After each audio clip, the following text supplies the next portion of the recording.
మన వేలు పెట్టి గట్టిగా తలుపుతుంటే ఎంత బాధ అయితే ఉంటుందో అంతకంటే 100 రెట్ల బాధ అప్పుడు ఆ కన్న తల్లి అనుభవించింది. అయినా కూడా పర్వాలేదు కొడుక, నువ్వు నా గుండె తప్పుతున్నా బిడ్డ, అయినా నేను బాధను భరించుకుంటాను కొడుక.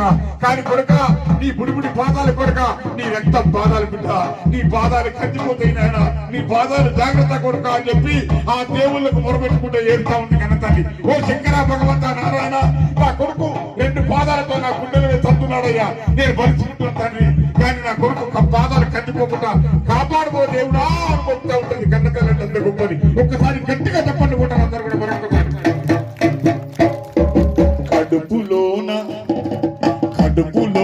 ఉండి తల్లి ఎదను తండ్రి తిరిగినప్పుడు, కడుపులోన ఉండి తల్లి ఎదను తండ్రి తిరిగినప్పుడు,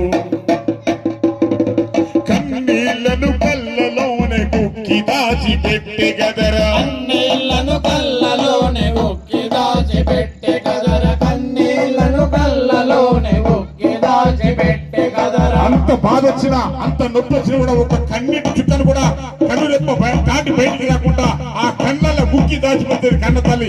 ఎందుకు దాచిపెడుతుంది అంటే ఈ కళ్ళకెళ్ళి ఒక్క కన్నీటి చుట్ట బయటికి దారలాగా కారితే చూసే వాళ్ళందరూ అనుకుంటారు, అయ్యో కడుపులో ఉన్న బిడ్డ ఎంత బాధపడతా ఉన్నదో ఆ తల్లిని, ఆ తల్లి ఏడుతుందని చెప్పి బాధపడతారని చెప్పి నా బిడ్డ మీద అపవాదం చేస్తారు, నా బిడ్డ మీద నింద వేస్తారని చెప్పి కన్న తల్లి ఒక కన్నీటి చుట్టను కూడా బయటికి రాకుండా ఆ కండల్లో కుక్కి దాచిపెట్టుకునే తల్లి. అంత గొప్ప తల్లి కన్న తల్లి. గట్టి కొట్టాలి తప్పట్లు. కన్నదిరా తల్లి నవమాసాలు మోసి నిన్ను కడుపులోన దాచుకుని కష్టాలను ఓర్చుకుని, కడుపులోన ఓర్చుకొని, కడుపులోన దాచుకొని కష్టాలను ఓర్చుకొని.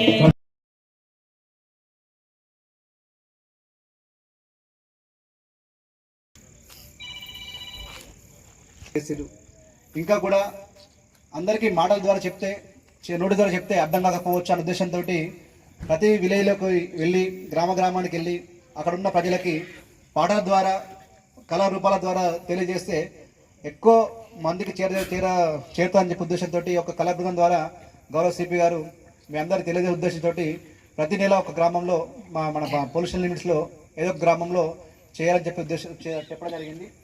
దానిలో భాగంగా పోయిన నెలలో మనం అందులపేట గ్రామంలో మేము నిర్వహించుకున్నాం, అంతకుముందు చీడకొండ గ్రామంలో, అంతకుముందు సారంగపల్లి గ్రామంలో నిర్వహించుకున్నాం. ఈరోజు మన గ్రామాన్ని సెలెక్ట్ చేసుకోవడానికి గల ముఖ్య ఉద్దేశం ఏమనగా ఓన్లీ కేవలం వృద్ధుల గురించి అన్నీ కాకుండా చాలా విషయాలు చెప్పుకోవాల్సి ఉంది. ఒకటి ఆత్మహత్యలు. పిల్లలకు ఆత్మహత్యలు ఎట్లయితుందంటే చిన్న చిన్న పిల్లలు తర్వాత వాళ్ళ మనధైర్యం లేక తర్వాత స్ట్రాంగ్ వాళ్ళ ఫిజికల్గా మెంటల్గా బలంగా లేక ఆత్మహత్యలు వేసుకొని జరుగుతుంది. ఎందుకురా బాబు అంటే మీరు పెద్ద మనుషులు ఇప్పుడు ఉన్నారు, పెద్ద మనుషులు ఉన్నారు ఇక్కడ, వాళ్ళ కాలంలో కబడ్డీ ఆడేది, తర్వాత క్రికెట్ మంచి ఆట మంచి గట్టి ఆటలు ఫిజికల్గా గేమ్స్ ఆడేవాళ్ళు. ఇప్పుడు ఫిజికల్ గేమ్స్ లేవు, ఓన్లీ మొబైల్. పిల్లలు చూస్తే మొబైల్ కావాలి, ఫోన్ చూస్తే అన్నం తింటారు, టీవీ చూస్తే అన్నం తింటారు, అంతేనా? వాళ్ళకి అసలు ఫిజికల్ గేమ్స్ అనేది లేవు. ఈ ఫిజికల్ గేమ్ లేకపోవడం వల్ల వాళ్ళకు ఆత్మస్థైర్యం ఉండట్లేదు, ధైర్యం ఉండట్లేదు, చిన్న చిన్న ప్రాబ్లమ్స్కి ఫోన్ కొనేట్లే అని చెప్పేసి బండి కొనేట్లే అని చెప్పేసి ఎటువంటి కారణాలు లేకుండా చిన్న సిల్లీ కారణాలకు ఆత్మహత్య చేసుకుని చెప్పేసి తల్లిదండ్రులు బేయడం. మన తల్లి ఏమంటారు, తల్లి మన పేరెంట్స్ ఏమంటారు, ఒక్కగానొక కొడుకు ఉన్నారు అబ్బాయి నువ్వు ఎందుకు చచ్చిపోతా అని చెప్పేసి ఆ బాధకు బండి కొనిస్తూ ఉన్నారు, బండో లేకుంటే ఏదో కొనిస్తూ ఉన్నారు. రీసెంట్గా చూస్తే మొన్న ఒక వారం 10 రోజుల కింద జనవరి 1 రోజు ఏమైంది, వాళ్ళ తండ్రి ఇట్నే తండ్రిని నాకు బండి కొనిస్తే కొనియమని చెప్తే తండ్రి బండి కొనిచ్చిండు, బాగా భక్తికి బండి కొనిచ్చిండు. కొనిస్తే మంచిగా నడుపుకోవాలి కదా. ఆ బండి ఎంత బండి 3 లక్షలు, బండికి 3 లక్షల రూపాయలు, బండికి 3 లక్షల రూపాయలు. మనం ఎంత కష్టపడితే 3 లక్షల రూపాయలు మన పంటకు వస్తుంది, ఎంత పత్తి ఎన్ని కింటలు పత్తి అమ్మితే మనకు డబ్బులు రావాలి. అంత కష్టపడి మన బండి కొనిస్తే వాడు బండి తాగి బాగా స్పీడ్గా వెళ్ళి వాడే సెల్ఫ్గా డివైడర్ గుద్దుకొని కింద పడిపోతే నడుము విరిగిపోయింది. ఇప్పుడు ఇక్కడ నుంచి ఇక్కడ కింది పనిచేస్తలేదు, ఇక్కడ నుంచే కిందికి బాడీ పనిచేస్తలేదు. ఆ కొడుకు ఉంటేంది పోతుంది. ఇప్పుడు ఇట్లా ఆ ఒక్కగానొక కొడుకున్న తల్లిదండ్రుల పరిస్థితి ఏం కావాలి? ఒక క్షణం అర్థం చేసుకోండి. తల్లిదండ్రులు పిల్లలు బాధపడుతూ ఉన్నారు. వాళ్ళకు అంటే సర్టన్ ఏజ్ రాకముందు, తర్వాత స్కిల్స్ లేకుండా, డ్రైవింగ్ చేసే కెపాసిటీ లేకుండా కూడా పెద్ద పెద్ద బండ్లు కొనిస్తూ ఉన్నారు. చిన్న 8th క్లాస్ అంటే బిలో ఇంటర్ కార్డు తక్కువ పిల్లలకు ఫోన్ కొనిస్తూ ఉన్నారు.